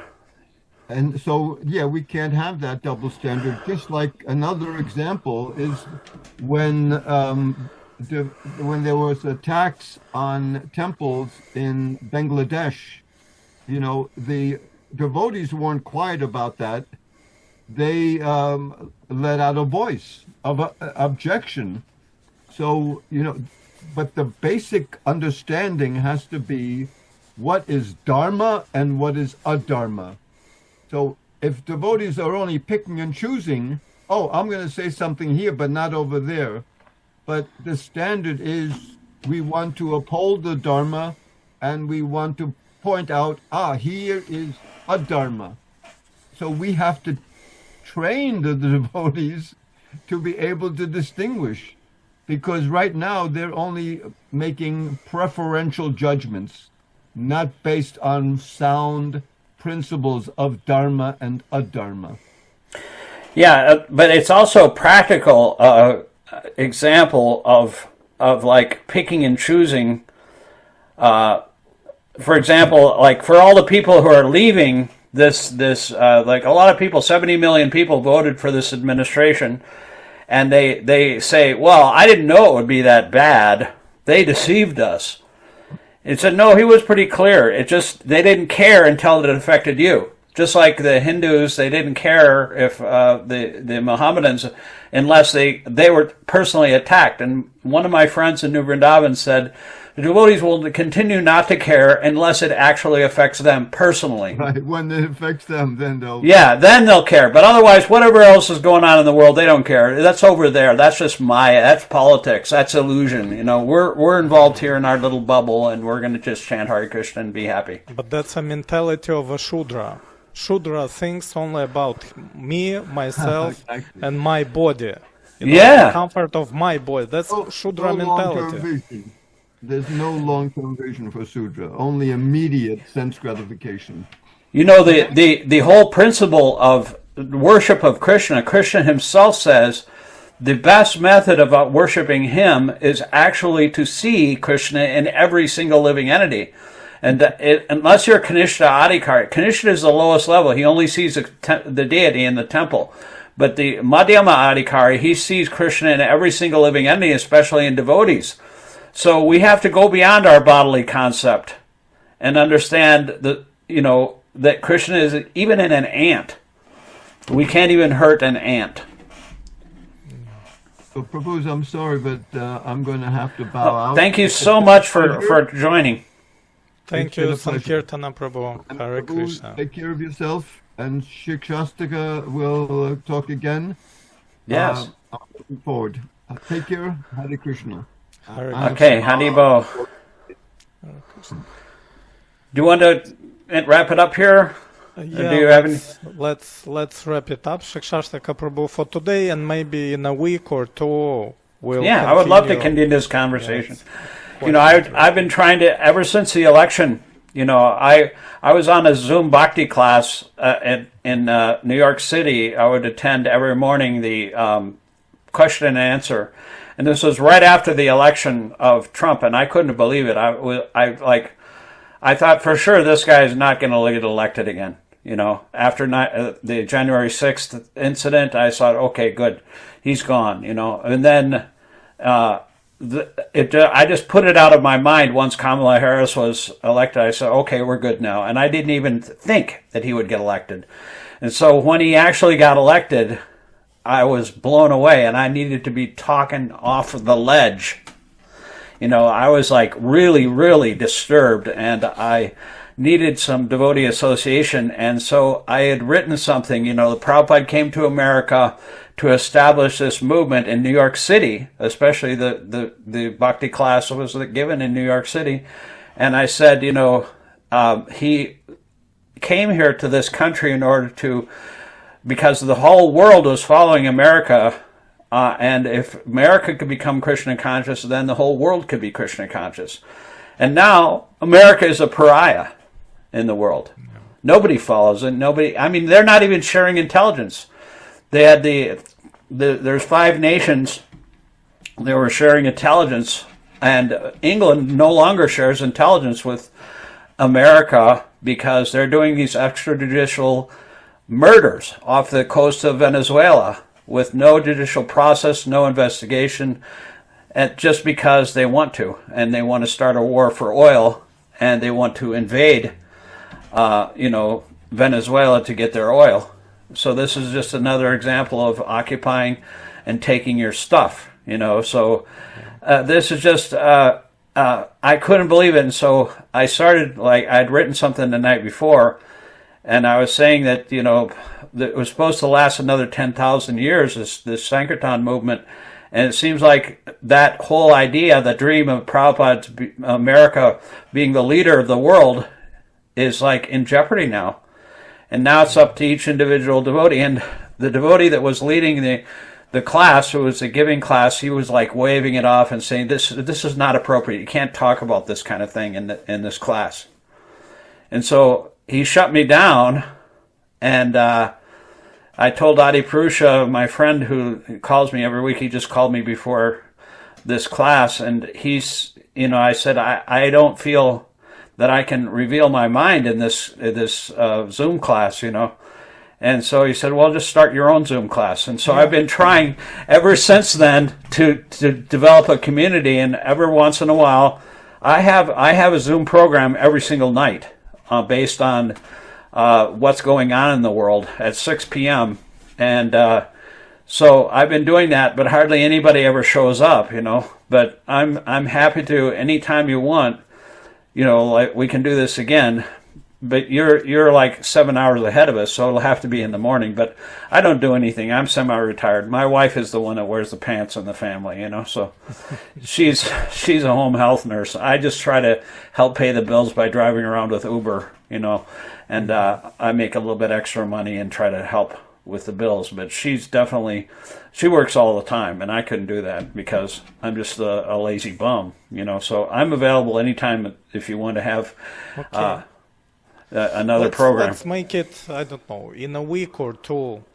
Yeah, you let me know when is good for you, and then we'll communicate, and I can set something up again, and we can go, you know, on a more regular basis and talk about these things because right now it's like really precarious situation. Did you hear about the leak that this guy that was the real estate a guy, billionaire, Witkoff or whatever his name is, they leaked a conversation between him and a Russian diplomat saying how we can actually manipulate Trump. You know, because Trump is not even in this game. You know, he's just like being a pawn. He's like just being manipulated by Putin because all you have to do is give him something. Some gold-plated watch or something like that, and praise him, and then he'll just do whatever. He has a Vaishya nature. Yeah, he's not a leader. He's not a kshatriya. Yeah, he looks at the whole Ukrainian situation as a real estate deal. That's why he put the real estate dude in there, and so he wants to build the Riviera of Gaza also in Palestine. You know, everything is like a real estate. Just have a golf course and a casino, and it'll be beautiful right there on the river. Mentality. And those kind of people who are actually just interested in their own prosperity and the mode of passion like that, they usually worship the demons. Yeah. And they create horrible works meant to destroy the world, which is what's happening right now. And, you know, I'm afraid that, you know, if he's cornered too much, his whole regime is falling apart right now, I think. Because, you know, the MAGA base is splitting because they've been brainwashed to think that all these powerful people were molesting young girls, and now they're covering that up too, and they don't know what to believe, and so it's all falling apart, and his approval rating is plummeting. And but the thing is, for the next few months leading up to this next midterm election here in America are going to be very, very precarious because they've got military in the streets now. They just killed 2 National Guard members in Washington, D.C. yesterday. Yeah. Some guy just murdered them, shot him in the head. And now their solution is to send more troops into Washington, D.C. because they want these things. They're just salivating in order to create some kind of situation where they can declare national law. You know, that's what Putin did and Hitler did in the Reichstag fire. You know, they create this situation where they have a false flag event, and then they can justify. You know, and he was actually elected. Hitler was, you know, and they had the Enabling Act after the Reichstag fire, and he took advantage of that, and he made it a one-party state within 6 months. And so that's what's happening in America right now. I'm not so worried about, you know, authoritarian takeover as I am with destroying all the infrastructure of the United States. You know, all the agencies and all the pillars of democracy that have held this country together for the last 250 years. You know, it's a shameful thing. This is a great country, and I don't think that people are going to stand for it. You know, I'll send you this video of this young lady. One of my friends from the Kirtan Center here in Pittsburgh, we went down to the No Kings rally. You heard of No Kings? Yes. It's like the last one was in October, and there were 7 million people in 250 locations all over the United States. 2,500 locations in even small towns and red states and everywhere. and there were 10,000 people downtown here in Pittsburgh, and but this one young lady, she was only 18 years old, and she gave the most impassioned speech. Somebody was interviewing her. She was a college student in Atlanta at the No Kings rally in Atlanta. I'll send you that. It's just really inspiring. You give you faith to understand that actually the young people are not going to stand for this. Anyway, there are people with divine nature. Right. Yeah, and they will not tolerate it. They might be slow to wake up. Somebody said here in America might be slow to wake up to what's going on. But once they're awake, just like what happened in the 1930s and 40s, when they understood that actually fascism was coming here to America, they had big rallies in Madison Square Garden in New York City, fascist rallies, Nazi rallies. I read a whole book by Rachel Maddow on it's called Prequel, and she documented all of the atrocities or the spread of fascism here in this country, and everybody thought it couldn't happen again, but it's happening right now, But the whole thing is like it's just destroying all of the government agencies, and that's what they do. They rip everything apart, all of the guardrails, so that they can take all the bits and pieces and give it all to their billionaire friends, and so they can make money off of it. What's left of it, Just like what happened in Russia, all of his billionaire oligarchs, they took over all the industry. And the aluminum industry and various industries in Russia, and Gazprom, and all the. See what chaos comes when Vaishyas take power. Yeah. There's a Yes. the exact quote in the Srimad Bhagavatam when Kardama Muni was advising the king.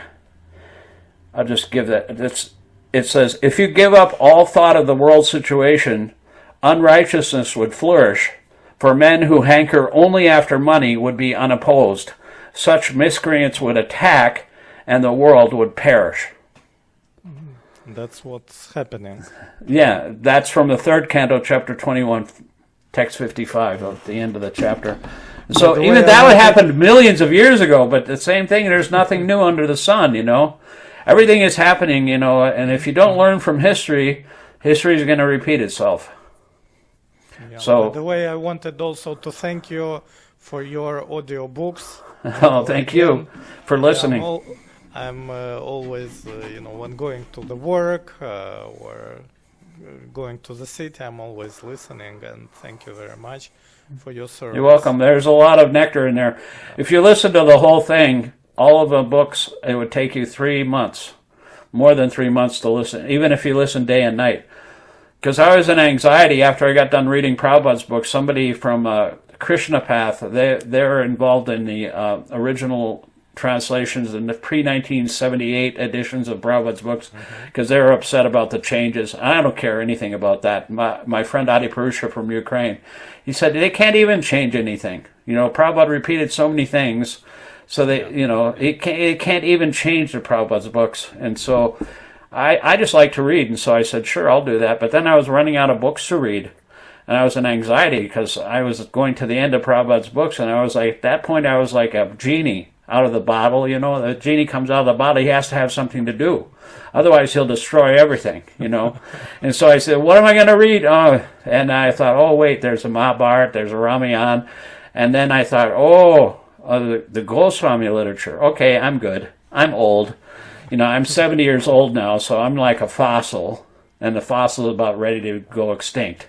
And so I'll be good for the rest of my life, because there's so much Goswami literature that hasn't even been exposed to the public. I think only one devotee has access to that. It's like in a vault somewhere in Vrindavan. Indradumna Swami has access to all of that, the Goswami literature. But I've read, Jiva Goswami's version of the 10th canto and all these different things. But, even Lord Chaitanya, I'm named after Lord Chaitanya's prayer. That's only 8 verses. It's the only thing he wrote. But the Goswamis wrote a lot. So I'm good to go now. I just want to die reading the books. That's my goal. Well, thank you very much again for your service. Yeah, it's just my pleasure. I just once you become attached, just like in the Bhagavatam, it says, if you become attracted to the message of Krishna consciousness, then you're good to go. Once you have that attraction, everything else is just so much useless labor. Shama eva hi kevalam. Everything else, whatever occupation you do, if it doesn't provoke that attraction for Krishna, then it's just a useless waste of time. So that's... Shikshashtaka Prabhu, unfortunately, practically no one, you and Sankirtana Prabhu, you are the only two English-speaking persons, devotees, who openly support Ukraine, who openly condemn aggression of Russia in Ukraine, and that's it. There's one Russian guru. There's one Russian guru who's friends with Adi Purusha. I spoke to you about Adi Purusha. Bhaktivigyana Goswami. Bhaktivigyana actually said something about that. He didn't openly say Russia is an aggressor. Right, yeah. It's very difficult because they're preaching in Russia, and they could end up... Indradumna Swami was arrested in Russia.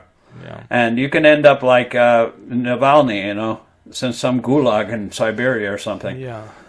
So you have to be careful. Yeah. Anyway, it's very little, content on the topic of Dharma in Krishna consciousness. Most of devotees, they're just imagining themselves Paramahamsas, Prahlad Maharaj, but actually when they have a toothache, Prahlad Maharaj is gone. Right. For a lot of Prabhupada said that there are so many of these different incarnations of God. I am moving the sun, I am moving the moon. But then when you have a toothache, you have to go to the dentist. Yeah. So we're not that pure. I really like your quote that you become after you become a pure devotee, then you become just a good person. I love that. So one of the reasons I came to Krishna consciousness was because I was reading these American 19th century transcendentalists named Thoreau and Emerson. Mm-hmm. You familiar with those gentlemen? Yes. And I was reading his biography, and they would actually they're so learned, and they would write books and stuff, but the way they transmitted their knowledge is he would travel all over the United States and give lectures at various places, like a mechanics association or Harvard Divinity School in Boston, and different locations he would give orations.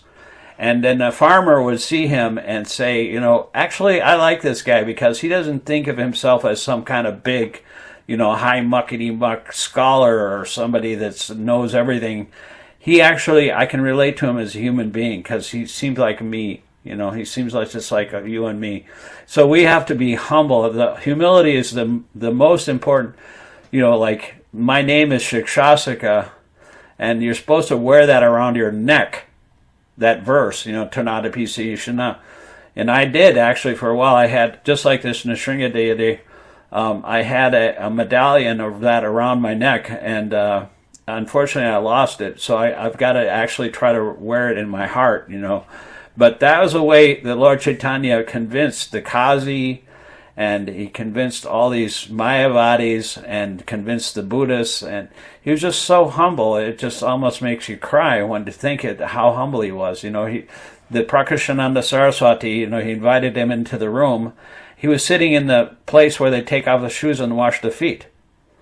And he was saying, "What are you doing in there?" And he was emitting an effulgence. So all the Mayavadis thought he was Narayan, because that's where they think everybody is, They're Narayan, everybody's Narayan. Yeah. And so they grabbed him by the hand. He said, "No, you come in here and sit with us. Why are you doing in the dirty place?" And Lord Chaitanya said, "Oh, I'm not worthy to be in you're like big sannyasis. I don't know anything, And so just that humility was able. They actually asked him to speak, and that's what we have to. That's the way we have to approach people. with that type of mentality. But it's if we do it just on behalf of Krishna, that we don't know anything, and just like Bhaktisiddhanta Saraswati, one of his first Caucasian disciples ended up in a prison camp in World War II, and with another, I think he was from Austria or Germany, and India was on the side of the Axis at that point, and so India made prison camps for all of the Austrian and German people that were in India at that time, and he ended up with this first Caucasian disciple of Bhaktisiddhanta Saraswati in the prison cell. And he said, the first thing you do when I got here is my Guru Maharaj said that you have to take everything you've known, everything you've learned, everything you've read, everything you've seen, put it in a big bag and drop it into the ocean where it's deepest and start anew. So that's a definition of humility, that we just take the Guru, what the Guru says, and apply it to whatever, our propensity might be to promote a certain type of consciousness. As long as they're serving Krishna, whatever we do is to serve Krishna, we have to do it with humility. And then people will listen. But if we try to, think that we're somebody smarter, or, whenever I go in front of the Radha Vrindavan Chandra in New Vrindavan, I think I've read so many books, I think I'm so learned, but then I realize when I'm looking at the deity that this is Krishna, it's his movement, it's his knowledge. Vedanta Vedakriti Vachaham. It's his knowledge, it's not mine. So what am I? I don't know anything. So that's the way I interpret that verse, I hope that I can live up to it one day. But it's very nice to talk to you. And thank you very much. Thank you very much, Akshashtaku Prabhu. So we'll keep in touch and... you let me know if you want to do this again, and sure, we can pick a day. Sure. Do you have any... You have a wife, but do you have any children? Yes, I have a wife, not children. My wife has a 25-year-old son. Maybe we'll be grandparents. Yeah. Well, grandparent is a lot of my devotee friends are grandparents, and they love being grandparents because you can spoil a child and enjoy them, and then you can give them back. Of course, I'll do all the hard stuff, So, but a lot of my friends love being grandparents, but I never had any kids because I got married late, and so I just wanted to date back in 2000 at that time, and I lied about my age. Of course, as you do on those dating websites, and but then I had to tell my wife, my future wife, that I was actually 12 years older than she was, and she didn't care. I guess she liked me. I don't know. I was kind of nervous. She probably thought, well, maybe, what's this guy trying to tell me? Did he kill somebody or something? Did he get some skeletons in his closet or something? But she didn't care that I was 12 years older, and she said, so I don't care. So. But it worked out because, having a wife is like a fortress, for your mind. It keeps you out of trouble. And so that's good. She must have had a kid when she was very young, right? Yeah. Well, I wish you a very happy grandfather, grandparent. But is she taking care of the child now, or? No, he's married. He's all grown up, right? He's all grown up, yeah. He's married. And is he living in Ukraine now? He is in Kiev. Yeah. In Kiev. That's a very dangerous situation right now because they're bombarding that day and night, every night, It seems like right after the peace talks, that Putin wanted to take those, start bombing the Kiev. Yes, unfortunately, almost every day they bomb Kiev, Kharkov, and big cities, and children die, women die, elderly. Yeah, like that apartment building, right after the peace talks, I think 20 people built, 3 people died, and 3 children. 33. Yeah. 33 people already died, unfortunately. Yeah, it's really, really, and I can't understand how any devotees can justify this, you know. You know, I personally I printed this collection of quotes, and I personally handed it to Niranjana Swami, to Jayadvaita Swami, whom else? Well, to a couple of other senior devotees. And when I asked Jayadvaita Swami, what do you think about this war? He told me these are demons fighting demons. Right. You know what? I approached by Sheshika Prabhu. You know, he's big book distributor. He's probably the biggest book distributor in ISKCON, and I actually he gave talks about his book. You know, our family business, which is about book distribution, and he was promoting a 2-volumes book, and I actually was so impressed by his class. I asked him if I could be his like shiksha disciple, you know, if he could be my shiksha guru, and I said, you don't have to do anything. I just want to follow your instructions. So he laughed, you know. But anyway, I asked him about the whole situation in America right now, and he told me the example. He gave me a quote from the Bhagavatam about how, when Hiranyakashipu was doing his austerities, all the demigods were being very much disturbed. The whole universe was heating up due to the austerities, and they approached Lord Brahma, and Brahma said, "There's nothing you can do. This is just a pastime of Krishna, and so there's no even use even talking about it." And I said, "Well, that doesn't seem right to me, because that happened on another planet millions of years ago, and this isn't Krishna's pastime. This horrible destruction of the world is happening right here on this planet, and there is something we can do about it. In fact, we're the only people that can do anything about it, because if the government itself becomes the criminal, who becomes the police? Yeah.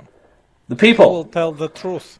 The people will be the police, and so they're the only because at least in our country, they have completely destroyed the legislative branch, the judicial branch. The Supreme Court is taken over by 6 corrupt Supreme Court justices, and the media is being taken over, and there's practically no, even the comedy guys, are being silenced, and so there's no alternative.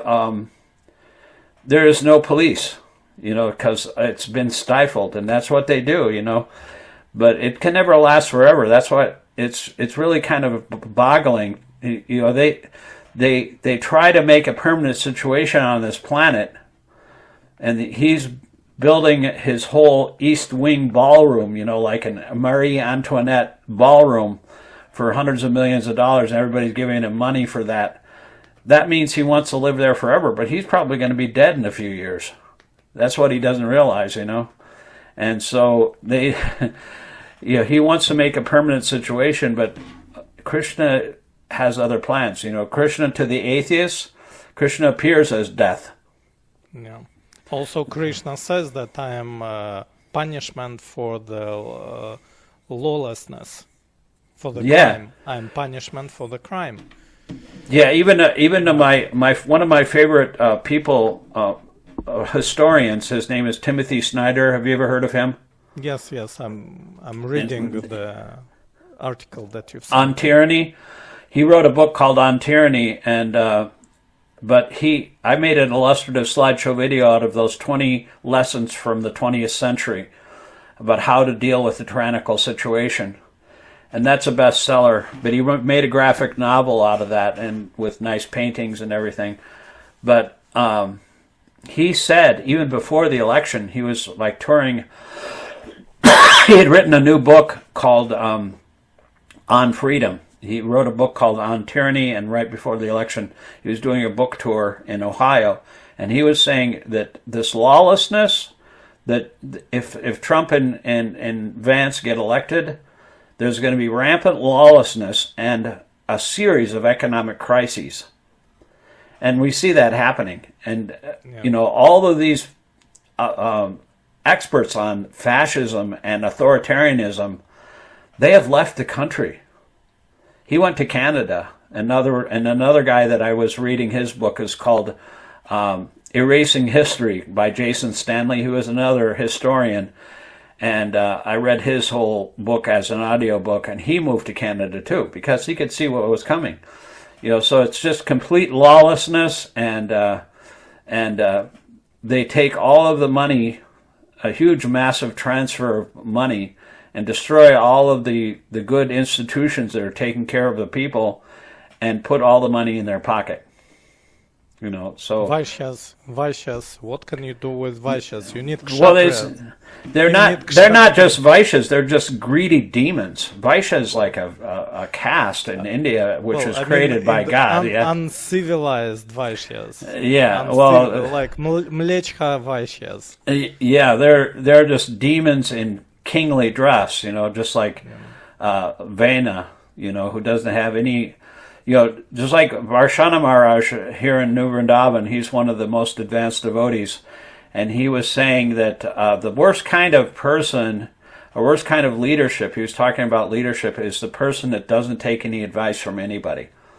Like the Brahmanas are supposed to be the head of society, and they're supposed to give advice to the Kshatriyas and the Vaishyas, and Shudras are just the assistants, But this system was created by God, the Varnashram system, so you can't get rid of it. But most of the people in this age are just Shudras, and that's why Prabhupada was saying that this demon crazy democracy, the 10th class men are being elected by 4th class men, and everybody's like that, and so the devotees have to, like we were saying, have to present the truth, because everybody's like bewildered by all this propaganda.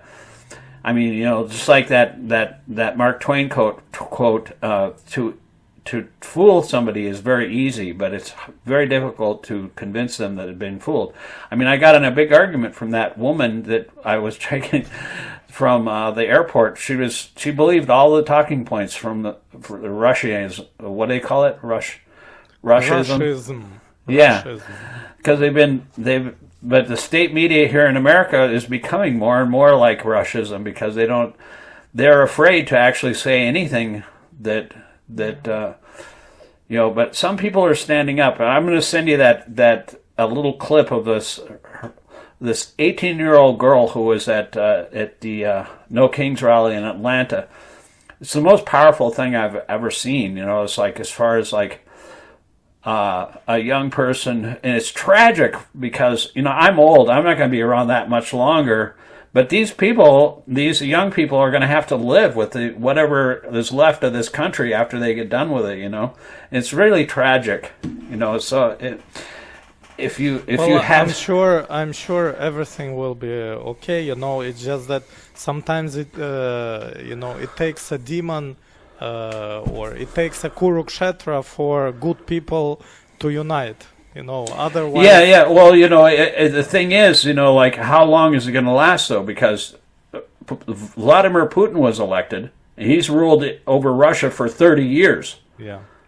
I mean, I met my wife 20 years ago. Another 20 years, I'm going to be, like, 81, So it's like I'll be dead by that time. So it's who knows how long this system of government is going to last, and it's never a dull moment. But I'm just glad that I somehow or other Krishna has given me the ability to dissect what's really going on in this world. And I have some friends that are actually very few friends, but they can actually understand what is going on politically in this world, and just like Emerson, I used to read Emerson, you can tell the demons from the angels. If you have that ability, that's very important, because that's the whole instruction of the Bhagavatam is try to understand, separate the illusion from reality for the welfare of all. Intelligence in the mode of goodness. Yeah. Well, you know, so that's what we have to promote the truth, and the truth will always prevail. But it's just really hard, and so even the Bhaktisiddhanta, I remember this is 100 years ago. He said this in 1932, but let me just give you a quick quote. He said, "The aggressive pronouncement of the concrete truth is the crying necessity." This is 100 years ago in India. Crying necessity for the moment for silencing the aggressive propaganda of specific untruths that are being carried on all over the world. He said that in 1931 in India. What to speak of now? I mean, how many lies did Trump tell just in his first term? I think they counted it. You know, they actually they gave the final count from his first term only was like 40,000 lies. It's like 21 a day, you know. So, well, that's his nature. Yeah, I mean, and it's a big lie too. The biggest lie was the stealing of the election, and he's still saying that, you know. And that was the propaganda. If you tell a lie that's big enough and so bombastic, and you say it over and over enough, that people will start believing it. So if you try to argue with them about that, it's very difficult to. It's easy to get them to believe it, but then it's very difficult to just Prabhupada said in this age of Kali Yuga, he said if you tell lies, people will like you. But if you tell the truth, they'll beat you with sticks. Yeah. Anyway, I got to go because my wife is, we're going to have it's just Thanksgiving. I know you probably don't celebrate Thanksgiving in Moldova. No. but it's Thanksgiving here in America. So I thank you for your association. It's very nice meeting you. Thank you. Bye-bye. Hare Krishna. Hare And Krishna. let me know if you want to do this again, and we'll definitely do it. Sure. Hare Bo Prabhu. Hare